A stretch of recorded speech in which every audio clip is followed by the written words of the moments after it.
Craft మొదలుపెట్టే వాళ్ళు చేసే పెద్ద మిస్టేక్ ఏంటో తెలుసా? అన్ని దారాలు ఒకటే అనుకుంటారు. కానీ ప్రతి దారానికి యూజ్ చేసే పద్ధతే వేరు. అదేంటో చూద్దాం రండి. ఇది టీ షర్ట్ యాన్ అండి. ఇది చాలా మందంగా స్ట్రాంగ్‌గా ఉంటుంది.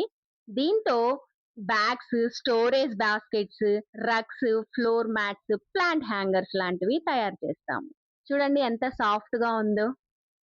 ఇది ఎంబ్రాయిడరీ థ్రెడ్ అండి. ఇది చాలా సన్నగా ఉంటుంది. దీంతో embroidery designs, friendship bracelets, tassels, bookmarks, mini crafts చేస్తాము.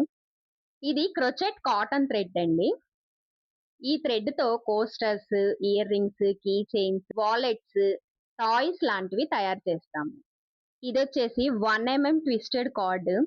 ఇది చిన్న ప్రాజెక్ట్స్‌కి బాగా ఉపయోగపడుతుంది. Key chains, bracelets, phone charms, bookmarks, bag charms, mini plant hangers కూడా చేయొచ్చు. ఇవి 4 కామన్ క్రాఫ్ట్ థ్రెడ్స్ మాత్రమే. ఇంకా చాలా రకాల థ్రెడ్స్ ఉన్నాయి. వాటి గురించి డీటెయిల్డ్ ఎక్స్‌ప్లనేషన్, థిక్‌నెస్, యూజెస్, ఏ థ్రెడ్ ఏ ప్రొడక్ట్‌కి యూజ్ చేయాలో నా లాంగ్ వీడియోలో పూర్తిగా ఎక్స్‌ప్లెయిన్ చేశాను. తప్పకుండా ఆ వీడియో కూడా చెక్ చేయండి. ఇంకా ఇలాంటి క్రాఫ్ట్ అండ్ మాక్రమే టిప్స్ కోసం శ్రీ ఆబ్షా మాక్రమే ఆర్ట్స్‌ని సబ్స్క్రైబ్ చేసుకొని రెడీగా ఉండండి. Happy NATing!